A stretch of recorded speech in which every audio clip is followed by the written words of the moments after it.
Check.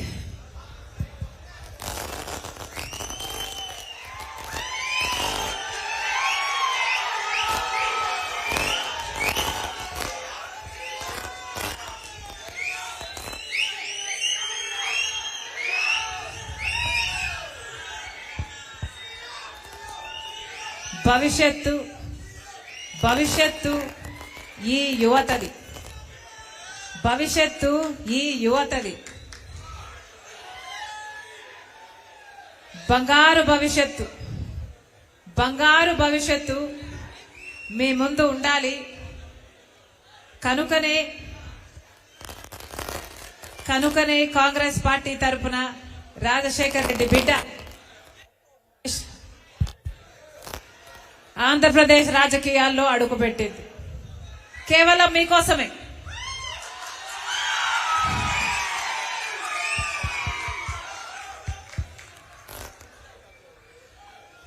కేవలం ఆంధ్రప్రదేశ్ రాష్ట్ర ప్రజలకు మేలు చేయడానికి ఇప్పుడున్న ప్రభుత్వాలు, ఇక్కడున్న పార్టీలు, అటు టీడీపీ అయినా వైసీపీ అయినా బీజేపీకి బానిసలుగా మారి మన యువత భవిష్యత్తును, మన రాష్ట్ర భవితను తాకట్టు పెట్టారు. కాబట్టే రాజశేఖర్ రెడ్డి బిడ్డ ఈరోజు ఆంధ్రప్రదేశ్ రాజకీయాల్లో అడుగు పెట్టాల్సి వచ్చింది. తెలంగాణ నాకు మెట్టినిల్లు అయితే ఆంధ్రప్రదేశ్ నా పుట్టినిల్లు.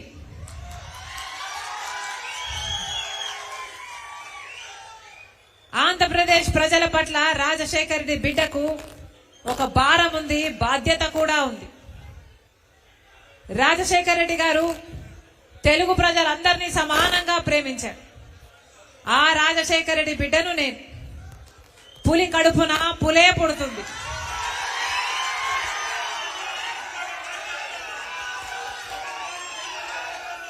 ఆ రాజశేఖర్ రెడ్డి గారి రక్తం ఈ ఒంట్లో ప్రవహిస్తుంది.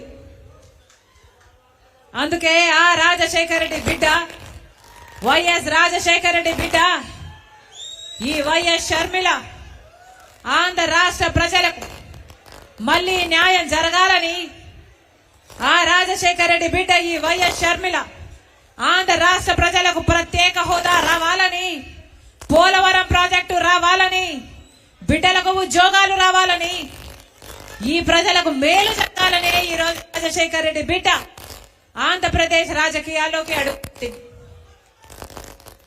ముప్పేటి దాడి చేస్తున్నారు నా మీద, అన్ని వైపుల నుంచి దాడి చేస్తున్నారు నా మీద. నా సొంత వాళ్ళు అనుకొని 3800 కిలోమీటర్ల పాదయాత్ర చేశాను.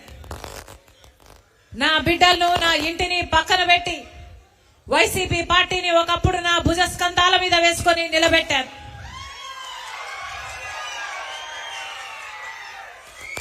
మనసు పెట్టి పనిచేశాను.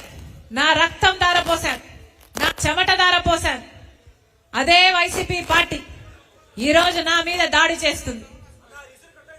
నా మీద ఎన్ని రకాలుగా దాడి చేసినా పర్వాలేదు. ఇక్కడున్నది రాజశేఖర్ రెడ్డి బిడ్డ. ఇక్కడ భయపడే వాళ్ళు ఎవ్వరూ లేరు. మీకు చేతనైంది చేసుకోండి. ఇక్కడ మేము రెడీ. నేను రెడీ, మీరు రెడీయా? నేను రెడీ, మీరు రెడీయా? మేము రెడీ. ఈ యుద్ధానికి మేము రెడీ. ఆంధ్ర రాష్ట్రానికి ప్రత్యేక హోదా రావాలి. ఆంధ్ర రాష్ట్రంలో పోలవరం ప్రాజెక్టు నిర్మాణం కావాలి. ఆంధ్ర రాష్ట్రానికి తలమానికమైన విశాఖ స్టీల్ ప్లాంట్ నిలబడాలి. మన రాష్ట్రానికి రావాల్సిన ఉద్యోగాలు రావాలి. మన యువత భవిష్యత్తు బంగారం కావాలి. మళ్ళీ రైతు రాజవ్వాలి. మళ్ళీ రైతులకు రుణమాఫీ కూడా జరగాలి. అందుకే రాజశేఖర్ రెడ్డి బిడ్డ ఆంధ్రప్రదేశ్ రాజకీయాల్లో అడుగుపెట్టింది. పొద్దున కందుల ఓబుల్ రెడ్డి